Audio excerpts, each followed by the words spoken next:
Thank you, Tamas. Hello, everyone. Welcome on this webinar. Today, we'll be talking a bit about safeguarding and considering the importance that safeguarding has actually on making sure that children are protected within a specific context of Barnahus. This is actually the second webinar that we are having to explore more safeguarding matters in regard to Barnahus, following the concepts of the forums. Today, I feel honored that I have with me as key speakers and excellent psychologists that will be sharing their practices, but as well will be discussing among professionals how to make sure that children are protected, that feel safe in Barnahus, especially while delivering or providing mental well-being services such psychological assessment or therapy. In addition, we'll be exploring a bit regarding the risks that might be encountered, especially during the provision of those services, and Anna Maria as well will be focusing a bit more. But first, just to introduce a bit myself, I'm the Regional Child Protection and Safeguarding Advisor for Therapeutic Europe. Therapeutic Regional Office actually is member of the Promise Network, and we are as co-implementers of the Promise 3 project together with CBSS and many other partners. On this regard, we are as well organizing this series of webinars. What else? I'm a psychologist, so today we'll have 3 psychologists. I'm a clinical psychologist, and would like to shortly introduce Anna. Anna from Poland, and Anna will be really sharing with us some very interesting experience and practices of the Empowering Children Foundation from Poland. She's a child and adolescent psychotherapist, psychologist as well. And Anna Maria, she's from Croatia, a psychologist, clinical psychologist, and she will be sharing and having this discussion in the format of an interview. I will direct some questions to her, and she will be answering. Tamas introduced a bit that we'll use the chat for any questions that you might have for the panelists. Just please consider this while listening to the panelists while they are speaking. If you have any question for us, we'll be happy to answer to you. Just to reiterate to your attention, that safeguarding actually it is everyone's responsibility, but we decided to explore it a bit more within the different contexts of Barnahus, as just to provide some recommendations and some key points and learnings for other Barnahus, or as well organizations or countries that are interested to implement in their country Barnahus model.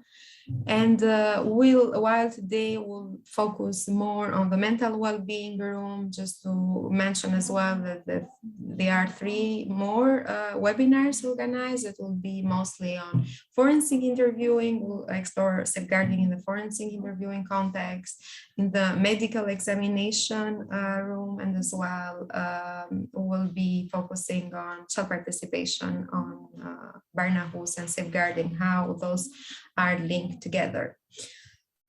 Without further ado, I would like to give the floor to Anna, and she'll be taking the floor now and sharing her practice. Thank you very much. Welcome everyone. I'm really pleased to be here, and thank you for the invitation. I will use the presentation and I will share now. Right, hope you can see this. Yes, thank you. Thank you for this chance to say something more about therapist clinical work in our center, because maybe the first I will say something who we are. We are a non-governmental organization in Poland which provides comprehensive help to abused children and their carers or families at risk. And as you said, I'm a psychologist, child and adolescent psychotherapist. Now I started to be a therapeutic team coordinator. So as you see, where Poland is, and we've got 3 centers. So in Child Advocacy Center in Poland start develop, and I really believe that we have chance to do something important and help children in Poland. And so what we do, usually we teaching adults how to treat children without abuse, showing them what to do when they suspect a child might have been abused, and teaching children how to avoid violence and abuse. In our offer is psychological and legal help to abused children and their caregivers, and of course lobbying for modification the Polish law, and try to find best possibilities of children's interest. What we've got, I think, 4 sectors for in our foundation. So we support to abused children, safe internet. We're trying to develop our prevention centers, so use reflective parenting, develop this part, and of course child protection standards. When you ask me, Alkita, about assessment or examination, I thought that it's really maybe it's not so specificity in our organization, but it's specificity maybe for Poland, because we're not related to governmental organization or any health organization. So the child is already in criminal proceedings, and we may prepare him or her to the forensic interview, and he or her may be interviewed in our place. So we've got safe room. And the first step, of course, is consultation with a psychologist. And the assessment concerns the diagnosis of the child's situation. So we cooperate with social worker. We try to know all situation, what's happening, but we try to diagnose the depth of psychological damage. So we usually don't use any psychometrical methods. It's really we use clinical observation, clinical listening, clinical interviews, and try to collect all information to do a clinical diagnosis. It's quite basic that we invite family, of course, non-harmful parent, and we try to know more about quality of bond in the family. We always try to find a resource in parents and to help children, but it's, as you know, I'm sure you know that it's not always such obvious. So clinical diagnosis of possible disorder, the patient and his family. And when we did this, of course, we meet together, and with all clinical team, we think what will be the second step. And usually it's a interdisciplinary help, and sometimes if we need, we add psychiatrist, social worker, and of course lawyer team. And realize that in this case, and maybe it's because of pandemic, sometimes we decide on process, add some process of developmental diagnosis in specialized clinics, because we see that it's really important. When you ask me about mental well-being room, I thought that, what should it means, what it means well-being room, and what it should look like, and how child need to feel in such a space.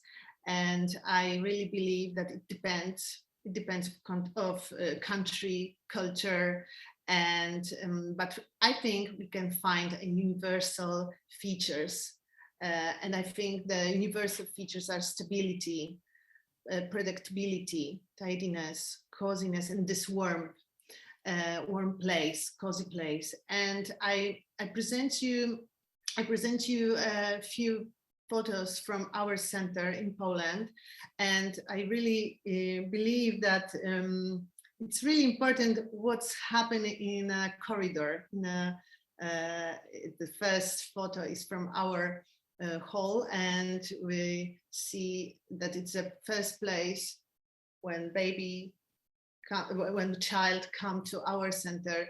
We think that should see nice place with full of maybe cozy pillows and feel what worst is it must be tidiness, so we have to try to for child feel safe and feel safe for parents. What mental being room means, I think in symbolic meaning, especially in process of psychotherapy, I think it's meaning of safe room in child's mind, and where basic mental needs should be fed and cracked mind reconstructed. And I think when I thought about this presentation, about your questions, I realized that sometimes therapy with child who suffered, who in his experience got traumatized child, it's like, I find this metaphor as a Japanese kintsugi art, when you got something cracked, and this kind of art consists of in sticking the cracked pieces together using liquid gold. And I thought that it's a great metaphor for therapy with traumatized child, because we really need to have proper skills, humility, time, knowledge, how to do this. And this liquid gold, I think it's something really precious. It's like bond and relationship, safe relationship. And sometimes this mental well-being room is the first experience for child to feel safe, to feel important in a space being with adults. So the safety, your second question was, what does it mean? Yeah, how to build the safe contact. And maybe it's obvious, but I really cannot find better answer that it's a process and we have to be patient. It's just as building a safe relationship, and we need time. We have to be openness. And when I'm thinking time, I think about, the pace of modern world is really fast.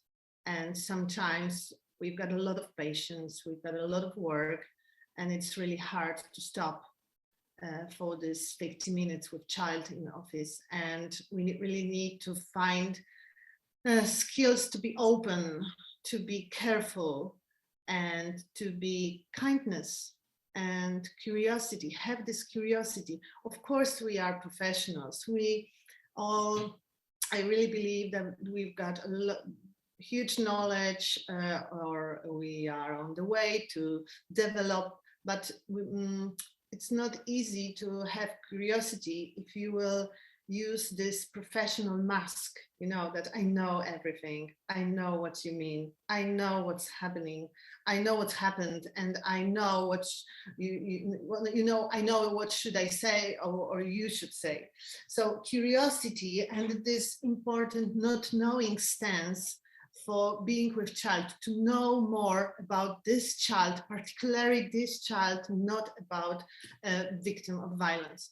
And acceptance. And I think I will allow myself to quote this, to use this quote of Peter Fonagy, because at the root of mental resilience is a sense of being understood and holding mind in mind. And this is my aim in therapy with traumatized child, to give experience that I'm curious and I am safe, and we can be together in maybe in a different way, which his or her experience was.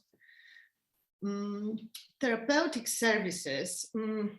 Yes, I realized that, of course, main of our approach, we try to, it's complicated, maybe I would say in a straight way. It's really complicated, and I realized that it's really, we integrate of all approaches and adjusting the method to the child, not patient to the method. So we've got teams, and in these teams we've got psychotherapists, therapists, crisis intervention, intervention, and I think in individual contact, our fundament of our work is mentalization-based treatment.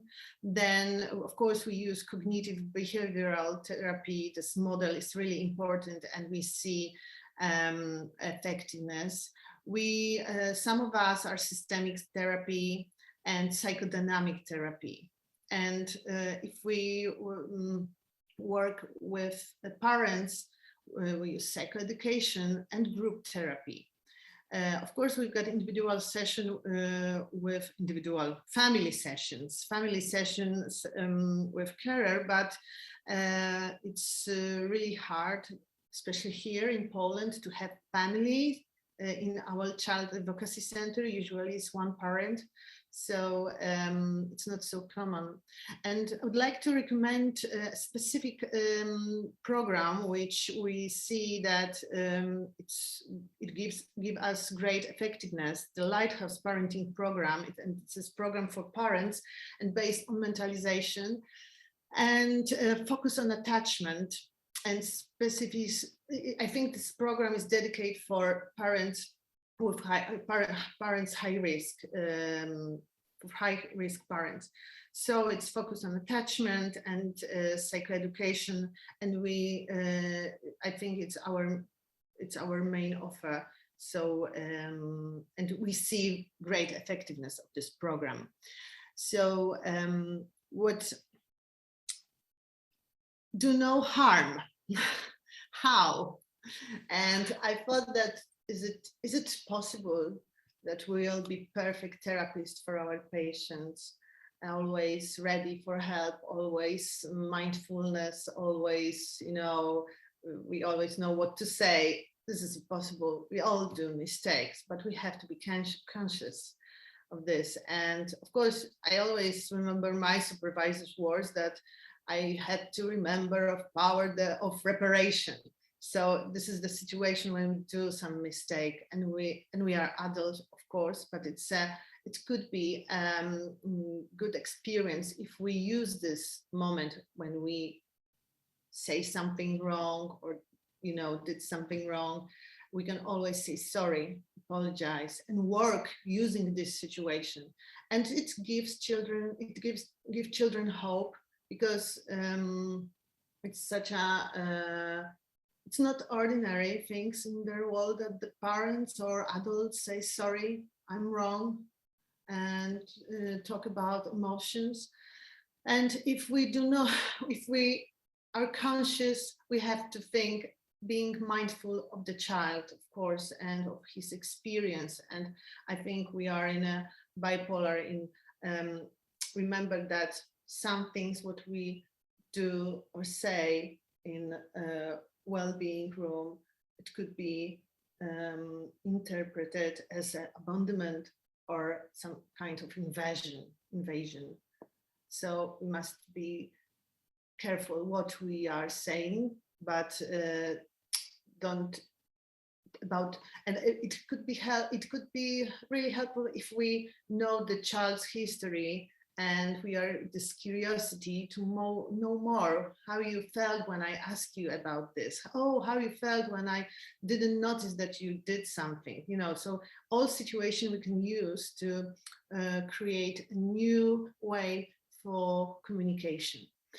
I really believe that we have to be mindful of his pace, children, so play together.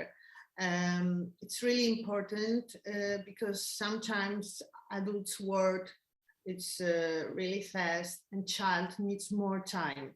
Child got their own pace, so try to play together. And remember of his readiness to speak. Of course, we've got all procedures, we need to know more, we want to help, but don't be so hurried because sometimes it hurts. So being mindful of yourself, and I think it's really important because working with violence is it's really hard experience for professionals, and we must be conscious of transference, of counter-transference. Definitely we need more supervision, and working with trauma, working with violence, I think it's a topic for another webinar, and how we can help ourselves to be more effective, to be more, feel more safe, to feel more calm in our work. And being careful for this unintentional abandonment in sessions and unintentional abuse in therapy process, because sometimes we, of course, I said unintentional because I really believe that we have good intention, but sometimes we can in really impulsive way abuse in therapy, using this story of patients or using this child to do something for ourselves. So remember about supervision and always be conscious during sessions. And I think what is the precious thing, it's a team, clinical team meetings and safe environment in your work. And I really believe that it could help. So if we see two faces in Japanese kintsugi, I really try to, using this picture, I try to show that we all have some scarves, but we have to know which scarves put some input to our work, and be conscious of our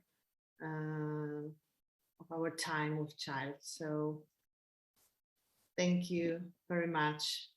And if you've got any question, you can always write to me. And now I really feel happy that Anna Maria will say something about more about what's happening in Croatia. Thank you, Anna. Very inspiring presentation. I hope the same for the colleagues. And just as a side note, it's not easy to do a webinar on safeguarding, actually, because sometimes it looks like it is a concept mostly related with procedures, policies, and code of conduct, and signing documents, and all of this administrative bureaucratic process. However, through your presentation, you really touched and you went into depth of how the do no harm principle and very important elements of psychological safety can be taken into account, and all those recommendations for therapists and psychologists while working with traumatized children are very important, and to be aware, and especially for the unintentional harm that sometimes we might cause to the clients, to the beneficiaries, and so on. So thanks for that, and we'll be receiving questions. After that, we'll have Anna Maria speaking a bit. So Anna Maria, can you share a bit more what is the model or the Barnahus Croatia doing, and just for the participants as well, before we move to more specific questions. Of course. Thank you, Alketo, and thank you, Anna, for wonderful, really interesting presentation and discussion of your center in Poland. It's so interesting to exchange experiences. Although we are in different countries, some of our experiences are similar. And although I'm aware that it's I think we are getting into the late afternoon, but I would like to invite everybody to involve afterwards in discussion as well. So yes, I'm a clinical psychologist working at the Zagreb Child and Youth Protection Center of Zagreb in Croatia. It's a Barnahus-like institution, so it's we are healthcare institution. We are similar to Barnahus, but not quite the same. We work with traumatized children, with children who are sexually, physically, emotionally abused. But the difference between Barnahus is that we work also, we have a somewhat of a broader scope of target group of children and youth that we work with.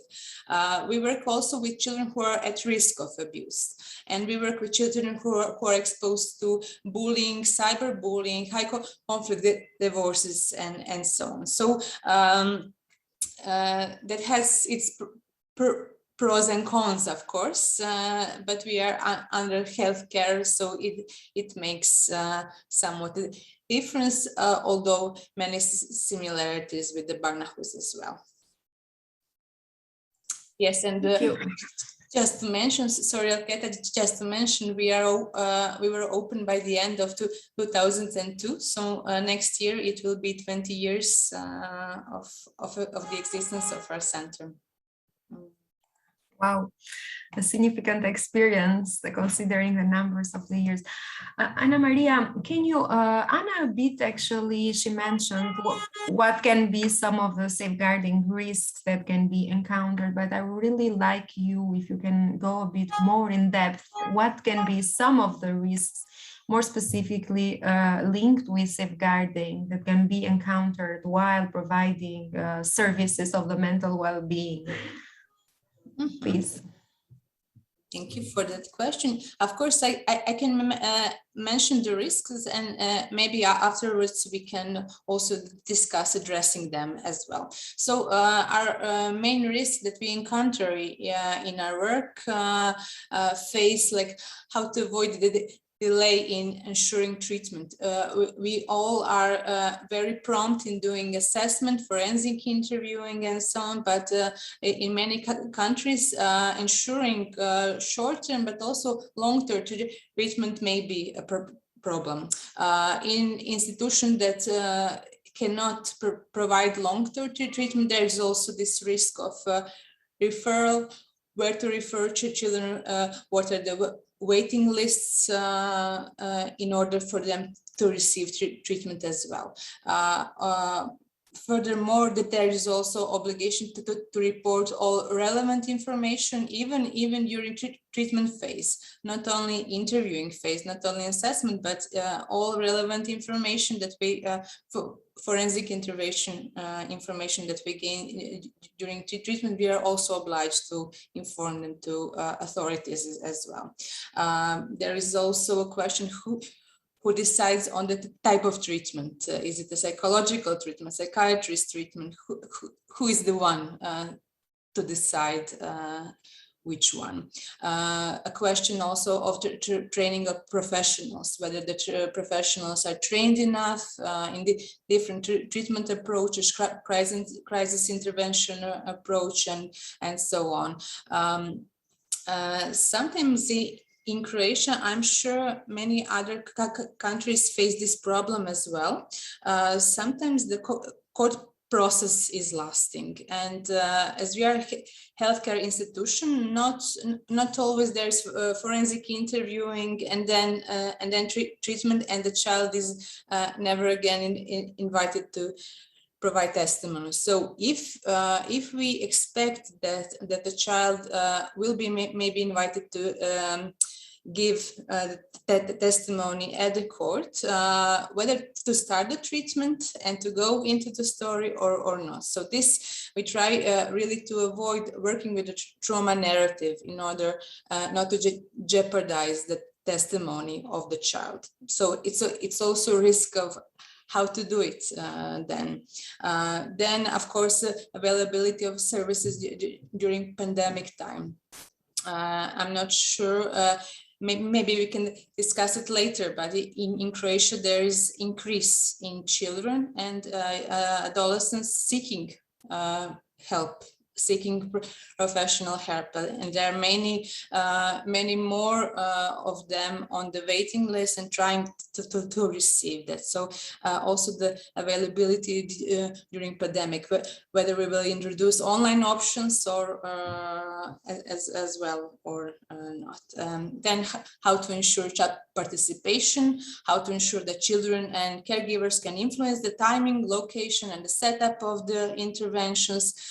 Kim, in the last webinar, which was also very interesting, introduced the difference between physical and psychological safety. I would like to also announce it a bit, this psychological safety, how to, and I would like to thank Anna because she got really into the depth of the psychological safety and the safe contact that the child is experiencing with the therapist and so on. So how to ensure physical and psychological safety is also maybe a risk in this safeguarding process, whether to involve non-offending parent in the treatment process or not, how, in which type, and also introduce their solutions at their center. And also there is also a question of whether to ensure follow-up after the treatment has ended. I know there are many questions that we can raise. Anna, Maria, you touched a bit about this, that one of the risks that might be encountered is how you coordinate and who decide on the service or the treatment that should be taken. Can you focus a bit more or share any examples from your practice on this, how you have managed that to avoid this re-traumatization or harm while working in a multidisciplinary team, because you work as well in a multidisciplinary team. It might be interesting to hear more from the practice. Of course, thank you for that question. Yeah, I'm a psychologist, and in our team we have psychiatrists, neuropediatrician, social worker, social pedagogue, we have our nurses, jurists, speech therapists. So we have a large variety of professionals working in a team. So who decides on the type of treatment that is needed? It's actually a mutual agreement on the treatment process. We work as a team, and we make this conclusion and refer child to treatment as a mutual team decision. So regarding mental health room, treatment at our center can be provided by a psychologist, by a psychiatrist, or social pedagogue. It really depends, because this actually this decision is made to ensure the best interest of the child and the individual child's needs on the basis, of course, of the validated instruments and questionnaires that are done in the assessment phase, serving as a basis for the developing evidence-based treatment plan. So it's actually a mutual decision, but some children who have more, let's say, more who are involved in self-harm or have some safety issues, mostly they are included in the psychiatrist treatment, emotional difficulties. So most often I would say psychologists are the ones who provide treatment, but for some children who have other social skills that need to be developed more, or who have observe some problems in their behavior, are included in the treatment of social pedagogue. Thank you. And how are those risks addressed by your child safeguarding policy as an institution? I would say, so the first I mentioned how to avoid delay in the treatment, providing treatment. Actually, we try to solve it by planning in advance. So by planning in advance, that means that we have urgent treatment sessions, that we have semi-urgent treatment sessions, reserved at our books or electronic books that are only for sessions. So that means that if a child is experiencing pronounced emotional difficulties, he or she will not wait for a long period of time to receive treatment. Some children can wait for a while, so they can start after a month or so after assessment. So not all children are the same, and I think by planning in advance, we can maybe address some of the difficulties that arise in this. Yeah. Maybe also to address the importance of training of professionals. Every year we are trained, the whole staff is trained. We invite a trainer from abroad, so we are trained, all our staff is trained of, for example, TFCBT.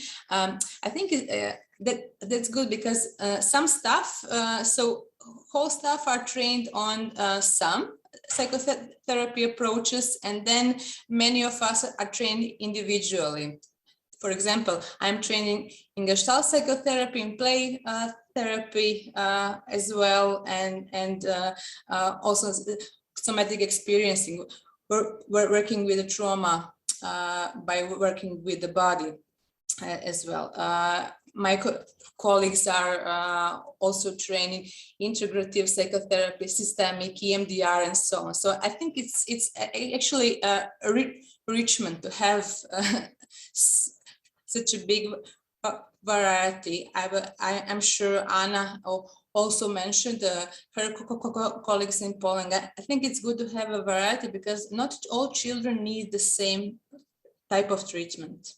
And having this menu that we can choose what is the best fit for them, I think is a good approach also in this treatment phase. Okay, and after that we can also address child participation, how to ensure that they can influence, because trauma is all about loss of control. So we want really to regain their sense of control. We want to invite them to have their say on the whether we will do this or that. Of course, they're not the one that will decide on everything. We are here to guide the process, but they are invited to participate, to give their opinion.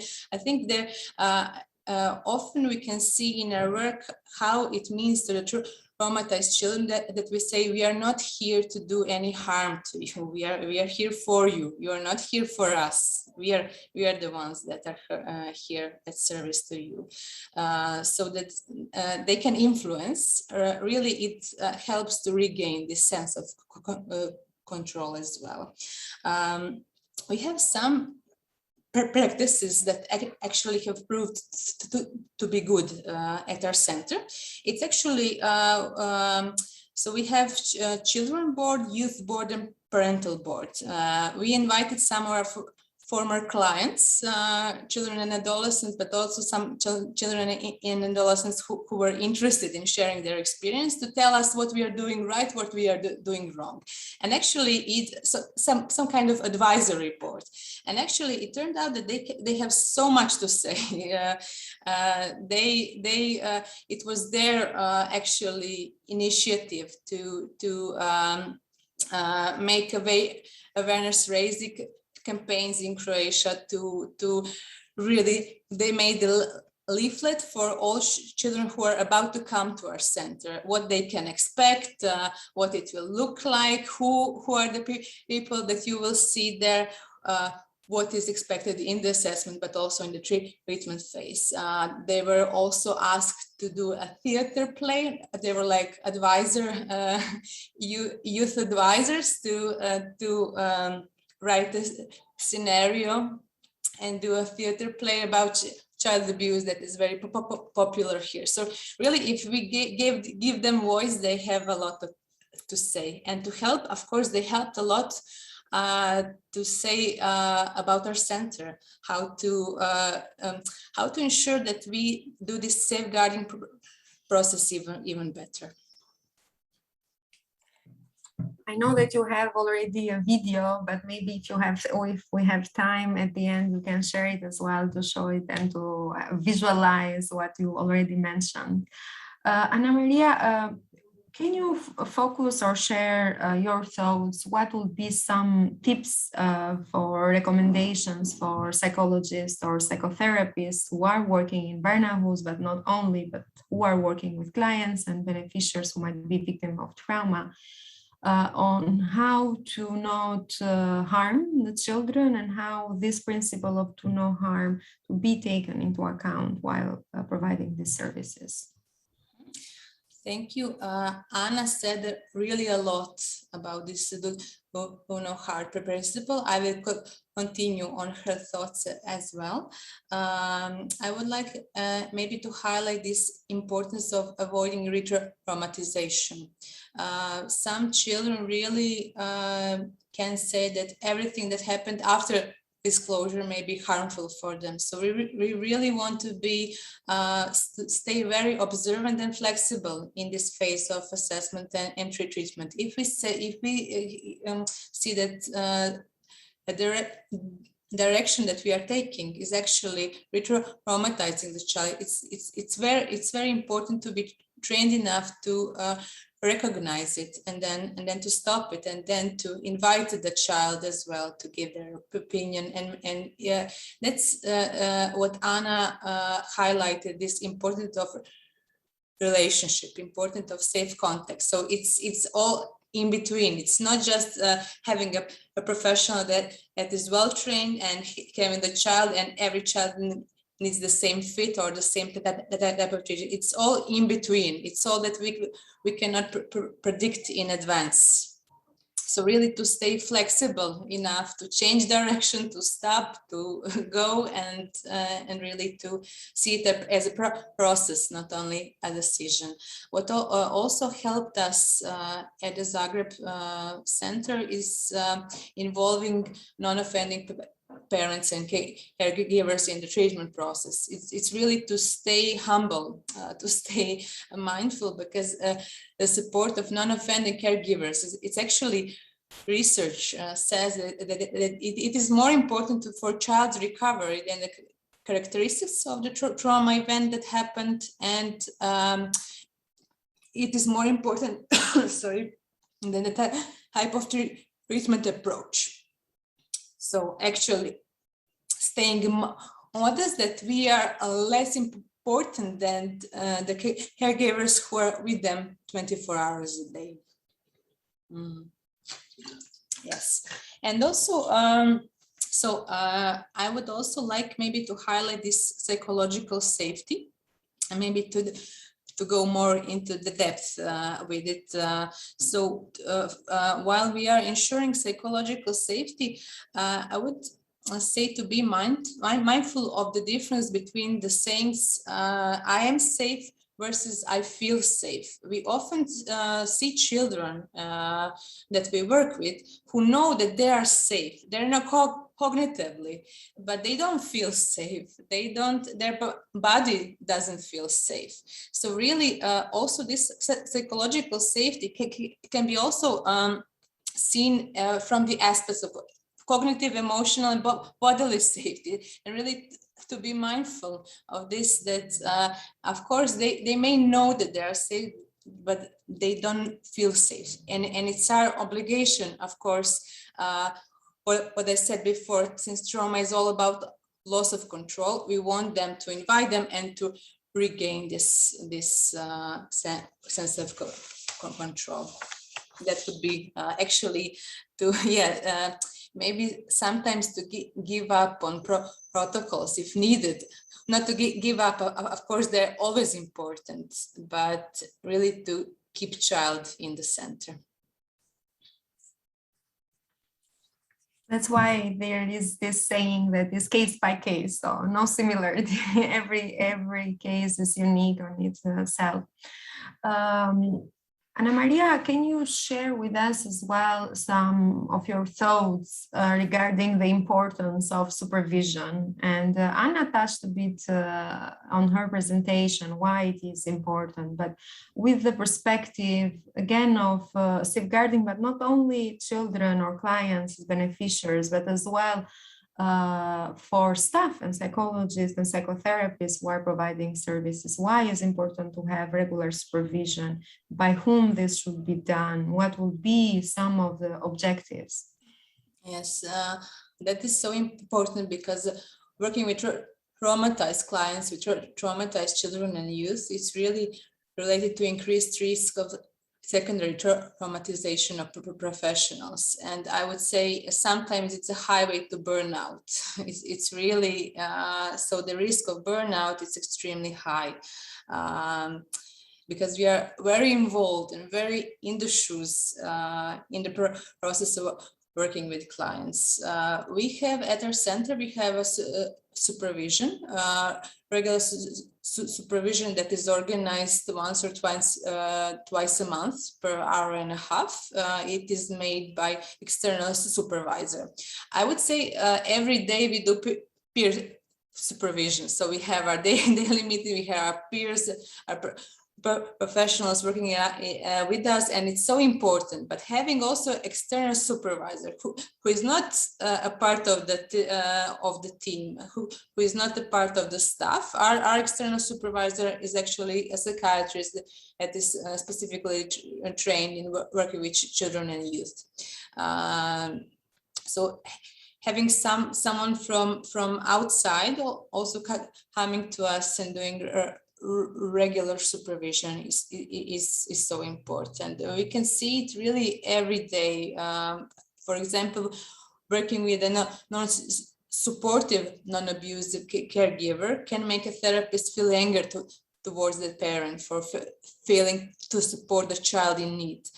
There can also be a risk that a therapist feels tempted to take over some aspects of the parental role, and really from the if the adult role is missing, we are like invited to fill the gap and to provide some of the, in order to prevent this from happening. Anna also mentioned counter transference and transference, which is very important to be mindful of it.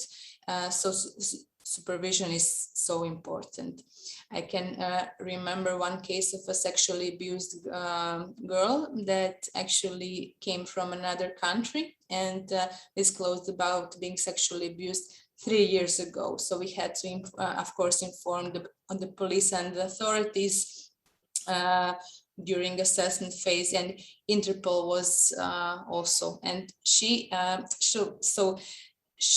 then experienced this extreme loss of control, that so she was sexually abused by a non-family member outside of family from a sport club, and she was so afraid that their parents were going to find out from the police, and she asked them, can we tell them, although we are not at the same country. So in the supervision process, we organized, they really helped us organize everything to this online meeting and to plan in advance. So what if, and then she asked us, so we organized everything, and then she asked us, you know what, can we switch the date? It's my father's birthday, and I cannot do it to him on his birthday. So we switched the date on the date. And so really to have this influence on the timing of the decision, and sometimes really on the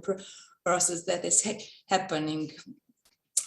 Yes, I would also really like to highlight the importance of supervisions, but that because it helps us to see some of the aspects that we don't see in the process itself. Yeah, this is very important, especially of the fact that some patterns or traits while working with a client might be unconscious, and we might not be aware as psychologists that those are there. While I was listening to you while speaking, I recalled one of my experience at my early professional career when I was working actually with a case of sexual violence of a girl, and the fact that without being conscious about it, I was so involved as well on providing information, doing the assessment. And in a certain moment during a supervision session, my supervisor at that time, I was emotionally quite angry with the institution that they were not properly managing. And she pointed out the fact that so you feel anger and you are quite feeling that the process is not going well, and it is like some sense maybe of not being respected, you or the client that is really dealing with all this process. And at that moment it was really a moment, aha moment for me, because I was really not conscious about how much emotionally I was involved in the process, and the fact that notice that it is important, I think. But thank you, Anna. You wanted to yeah, because I would like to say thank you, Anna Maria, that you noticed, I'm while you speaking, I thought that it's so important because we work with really horrible histories, and when we hear about these histories, about what the perpetrator has done, I think we can be tempted to, divide word for white and black. And of course, we have to know what is good, what is wrong. But white and black perspective is really, it's got short way to think. It's a risk, because sometimes the cases are really complicated, as you said. We have to think maybe in whole spectrum and see all gray colors, not only white and black. And I think it's really important in supervision, we can see that it's not so bipolar, yeah, that it's really complicated. If we know a parent's history and his attachment history, we see that it's really individual, and it gives our a higher perspective to work, more understanding, and maybe calm for us. And I absolutely agree that it's I think our main skill is humility, to be humble. We don't know everything. And yeah, and supervision gives us a help hand to manage with this everything what we meet in our work. So thank you for this. Thank you, Anna. I would like to invite the participants if they have any question before going to the final inputs from our side. You can please feel free to write in the chat. Yes. Maybe while we're waiting for the participants to propose questions, I would just like to thank Anna again for her thoughts on this importance of supervision and just wanted to highlight one more thing. So we often tell parents of children that we work with that in order for their children to feel well, we need them to feel well as well. And actually it's the same with the therapist. So safeguarding children, we jump on the children, but it's so important to take care of ourselves as well, because it often is a lonely job working with. So we need supervision, but also we need to monitor how we are doing. And actually, that is something that we do not only for ourselves, but also for our clients, because often we are here to contain all the emotions that maybe they cannot process at the time, or will afterwards. So we are containing all this field around this trauma field that we are working it. And it's so important also to keep in mind that safeguarding is all about professionals as well as children. Yes, it's absolutely right. And I think that maybe sometimes not only supervision will help, and sometimes for, you said that we have to do for ourselves, but we have to do this and be conscious, aware of heavy of our work for our families. Or yeah, so because this work can, you know, put many risk in our private lives. So sometimes another step, not only supervision, is our own psychotherapy. Of course, if you got all psychotherapy study, you have to, in Poland, we have to have many hours of our own experience. But some of us are in the first step of this professional, or some of us are not psychotherapists. And I really believe that we all need help. We are just humans, so it's just like you said, we have to be aware of risk. Yeah. Thank you. Okay, I don't see questions in the chat, so I think that everything was clear. And let's move a bit with the recommendations that you will have, Anna Maria and Anna as well, if you want to share, considering the fact that safeguarding is really a work in progress and is never, we cannot say that is completed, but always is something that we need to work on to strengthen it further. What will be some of your final thoughts that you will recommend for to be taken into account for professionals, please? Anna Maria, would you be the first? I can start.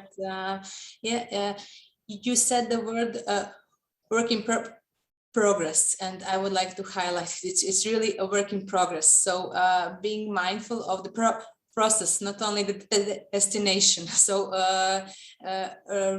really to stay on the track that we are not here only to respect the protocols and procedures, although there are many procedures which are extremely important in the safeguarding process, but really being mindful also that a part of these protocols and procedures, it's always child in the center. So really, and there are some exceptions that we change direction of where we are going in order to respect the best interest of the child. So really thinking of it more as a direction, not less as a box to tick and move on. And really planning challenge, what proved to be helpful to us was really planning challenges in advance, seeing what are the main challenges that we are facing occasionally and regularly, and then planning solutions for them in advance. And really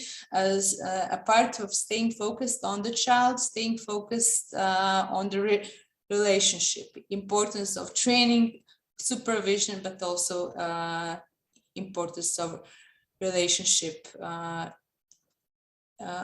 with the child as well. Yeah, I think because just like I said before, we have contact with sometimes really horrible stories and cruel scars which adults can done to children. And I think we can be afraid of it, we can be scared, and when we are afraid, this risk that we will use all procedures in a rigid way. And Anna Maria said a really important thing, that we have to be flexibility.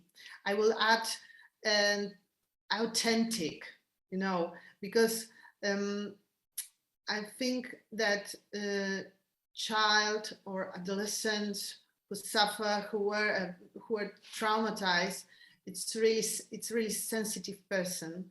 And if we you know, act something, or if we behave in a natural way, or create a professional mask, it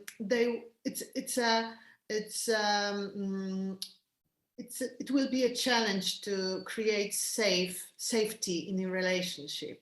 So yeah, I absolutely agree with you, Anna Maria, that if we are in the first step of our professional develop, definitely we need help, and we shouldn't worry to ask for help with our colleague in our team. And not only supervision, but this intervision with our colleagues, it's really important. And absolutely, I agree that it's good to have plan. It's good to plan in advance. But what we see now in pandemic times, it's really hard to plan something, because everything is so changing, and this flexibility helps us, you know, to create on this moment, because honestly, we don't know what will happen. We don't know how we will work, maybe online with our patient, maybe using mask, maybe we cannot have any psychotherapy group because of COVID. So this situation shows that we have to adapt for hard situation. And I think that it shows our adaptation skills. And sometimes I use this pandemic situation to work with patient, about working with patient and talk about his adaptation skills in his story, because now we are all in crisis, you know, and they know what it means to be in crisis before pandemic, for example. So as you said, Anna Maria, it's possible that some trauma will repeat in our process now, because the crisis is obvious. We all have fears. We are some of our members of family are sick, or we really afraid of death, and this is sometimes trauma. And trauma experience of our patient can be repeat in this moment. So feel more fear, have more fears, have more symptoms of, for example, the depressive symptoms. So we have to be, you know, talking about past, talking about trauma, but using this situation, and always be aware what's happening now. So I know that it was really long sentence, but I hope someone understands this. But be flexibility and aware to adaptation skills. So yeah, it's my advice. Thank you, Anna. I will add actually to what you mentioned, both the fact that even to translate it more in terms of policies and procedures, that's why even the safeguarding policies and procedures should be flexible and constantly reviewed. Usually and especially considering this crisis that has happened, like how those we switch from working providing services directly, working online, how those risks that children can be encountering online are addressed in the safeguarding policy. Is there any specific policy developed for that? So those are some elements to be taken into account, and of course, by being open and flexible. Okay, sorry, yeah. No, I'm sorry, but I think collaboration is really good, because now I see that you are, Anna Maria, in Croatia, you are in Hungary, and I'm in Poland, and I really feel that we've got the same challenges in our work, and I'm sure that I will write to you and with all my questions, how you deal with them, that maybe not only in our team, in our country, yeah, but such a network and such a possibilities that you give us, Olkita, to change our experience. I think it's precious. So thank you very much for this, because definitely I will use it. Thanks to you both for being so open to share with others and colleagues, and just to remind again that this recording of the webinar, it will be available on Child Hub, and as well the presentation that Anna has done will be there. So for everyone that didn't have the opportunity to be live today with us, can have the opportunity to go through the recordings. I don't know if I would like to really thank as well the participants that found the time to join us today, and see you hopefully in the next webinar.